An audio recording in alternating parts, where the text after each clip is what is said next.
Podcasting from St. Louis, Missouri, this is Functional Wellness with Dr. Allison, your information and inspiration hub for all things health, wellness, and functional medicine.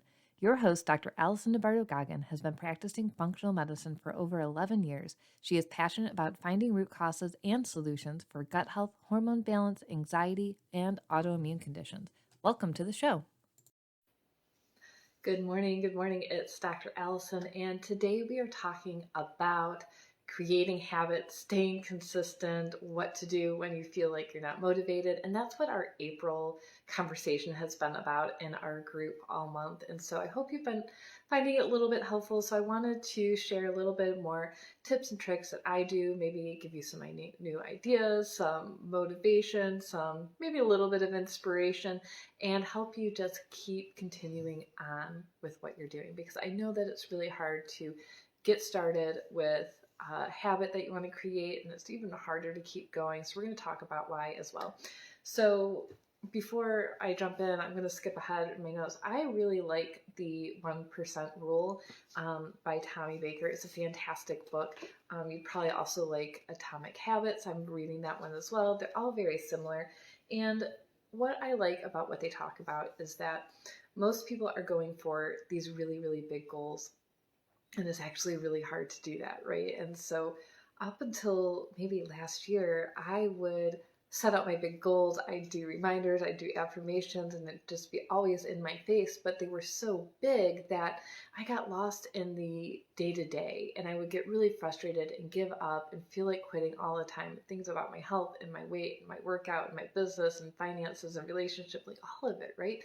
And it's just so overwhelming. So when you read books like The Atomic Habit or The 1% Rule, the really cool thing that they focus on is what's that 1% thing that you can do today to keep moving yourself forward. So instead of looking at this huge goal going, oh my gosh, I don't know what to do, I don't know how to make it, breaking it down and going, all right, I'm going to do this one thing today. So what we do in our house is every Sunday or Monday morning, my husband and I have a weekly meeting, and we go through our calendar for the week. We go through our most important things that we need to get done. We delegate to each other like, hey, honey, I still need you to hang those things up in our living room because I don't want to mess it up and I don't want to mess up the wall. I need you to do that. And he tells me what he needs me to do, and we collaborate and make a really, really big, well, it's not really big, but a big to-do list. So we're on the same page, and that starts us off in a great way for our week, our relationship, our marriage, our parenting, and it takes a lot of pressure off because we have so much more communication. We also do things for social, our marriage, date night, what are we doing with the kids? We lay it all out on the table and really fit everything into our schedule. And then every morning I sit down and I do my 3 most important tasks. So I do 3 for my businesses and I do 3 for my personal life. And 3, so that ends up being 6, which isn't a lot because for the house, it's like laundry, dishes, and then like cat litter, right? Like little things. Or, for the personal side, it's like I have to make sure I work out today. I want to meditate and I need to journal or something like that.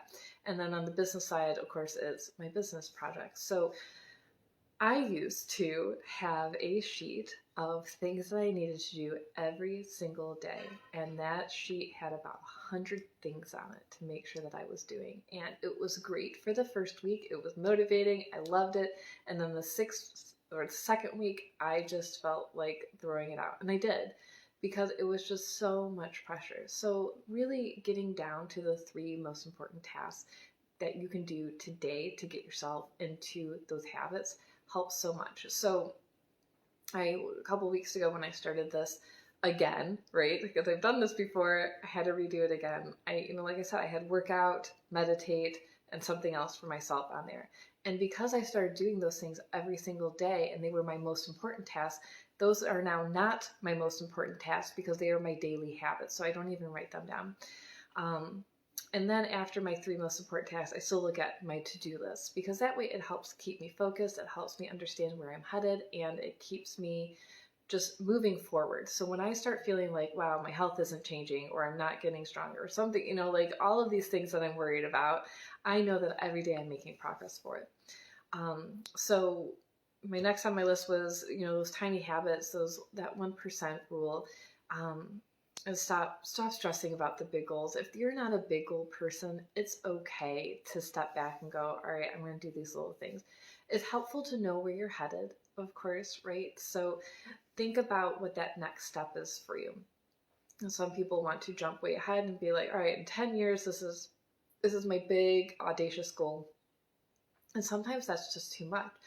Maybe what's your goal for the end of the week, the end of the month, the end of the year, and really just start to focus in on smaller increments of time to not overwhelm yourself, to feel a little bit better about the progress that you're making, because you're not going to go to the gym one time and lose 50 pounds. Honestly, you're not going to go to the gym for a month and lose 50 pounds. It takes work, it takes dedication, it takes a lot of different things like food and supplements and sleep and healthy hormones. So really focusing on those smaller things to take that pressure off of you. Okay. One of my mentors talks about not upsetting your tomorrow you, right? So doing the things today that your tomorrow you will thank you for, because I'm sure everyone's woken up and being like, man, I wish I would have done that yesterday. Really mad at my yesterday self. So what can you do today that your tomorrow self will thank you for, that will already be done? Because a lot of times when we start these habits and then we fall off and we forget what we were doing or how we were feeling, and we're like, yeah, I'll deal with it tomorrow. You're not going to want to deal with it tomorrow. So it also sets you back, right? So when you have one cheat day, right? Sometimes that turns into cheat weekend, that turns into cheat week, cheat month. Then all of a sudden it's been a year and you're like, holy cow, I got to get back on track. So really setting yourself up for success by doing the little things every single day, and knowing that eventually you're going to have to deal with these things, right? You're going to have to take care of yourself. So tomorrow you is going to do it if you do it today. So really your next day will mirror today. And that's good, because whether you are exercising or eating healthy, it's going to mirror into tomorrow. And that's how you keep this progress going, is what you're going to do today, you're going to do tomorrow. Don't put it off any longer. And remember that the real work is incredibly boring.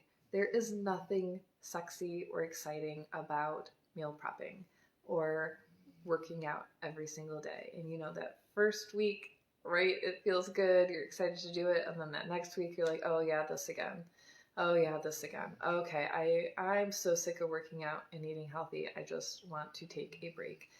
But the hard work never stops. It's kind of like laundry, dishes. This type of work is infinite. There's never a done button. As soon as you do the dishes, and I'm looking at mine right now, as soon as you do the dishes, you press go, the dishes are running, your kitchen is nice and clean. What happens? Your kids bring down like 15 cups and bowls that they had in their rooms. And you're like, no, I just got done doing the dishes. Same with laundry. As soon as you're done folding, everything's pristine, the basket fills back up again. So allow that to let yourself relax into your lifestyle and your goals and things that you have to do, because there is no done with our world, with our life, with our health, with our relationships.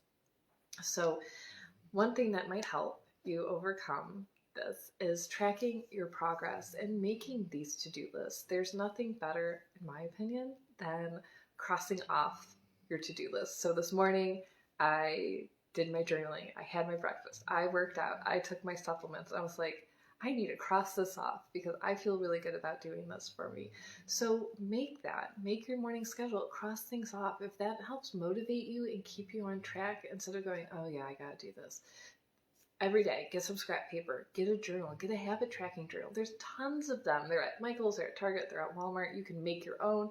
You can get on Pinterest and look at journaling tracking sheets, habit tracking sheets, all of these things that would make it fun to keep you motivated, and tracking your progress as well. So whether it's weight and you're just knocking off a check mark in a graph that you made, or you're moving stones. Some people like to do marbles or something like that from jar to jar to lose weight. Every pound you lose, that's great. Or every day that you work out, you get to make a little check mark or color something in so that way you feel good when you look at that. And tracking your progress with numbers as well. So whether it's health and it's weight, or maybe it's your blood sugar and you're taking that every single day, trying to get that on track. Your blood pressure you can track as well. Your weights, your workout, how long did you work out for? Are you getting stronger? Are you feeling better? What's your energy levels like? How did you sleep? Sleep tracking is a great thing to do. So all of these things, right, lead in together because you're going to look at that. You're going to say, all right, here's my starting point. Here's where I want to go today. I'm just going to go for a walk. Excellent. And then the next day, you're going to do some yoga. Excellent. And the next day, maybe you pick up some weights and you start with the 2 pounds. And then in a week, a month, a year, you might be picking up more weight. Actually, I guarantee you're going to be picking up more weight if you hang in there. So you're going to be able to look back and go, wow, I really made some progress. And when you stop, whether maybe something happened in your life, something came up, you changed jobs, you changed work, you had a loss, you got sick. Like me, I was looking at my weightlifting charts from actually everything that I've ever tracked. And I was looking back and I was like, wow, in 2018, I was killing it. I was lifting so heavy. I would love to get back there. So now I have this motivation to go, okay, I could deadlift 140 pounds. I want to get back there. I'm really far away from it right now. I'm still really weak, but I know that that is my end goal, that I've done it before, I can do it again. And the same with you. You've done it before, you can do it again. And if this is something new, you're not the first person to have done this either. There is going to be a system, a program, a support system for you for whatever you're going through, whether it's weight, exercise, hormones, business, finances, investing. I don't care. There's always a system, and finding the support that you need is going to be the most helpful for you. And don't forget that the more you practice your habits, the more that you engage in them, that you're creative with them, that you're tracking and you're in it and you're experiencing it, the easier it becomes. And then the easier it becomes to do every single day, where it does become a habit. And then you always have that groundwork. So if you need to take some time off, then you're going to be able to step right back in and know exactly what to do and how to do that.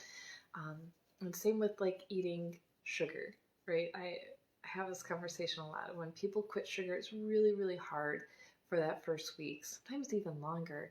And then it just becomes easier and easier. And all of a sudden, you're not craving sugar as much anymore. And then you can go without it. So know that there's going to be some good days, some bad days, and it does get easier. So thank you so much for being here. If you are looking for personalized help, you're looking for that support team for your health, I always offer a free health assessment for you to chat with me about your goals, your symptoms, your needs. We can plan out testing, what would make sense for you, and get you going so you are supported and you have a plan to work with. So thank you so much for being here. If you have any questions, let me know, and we'll see you next time.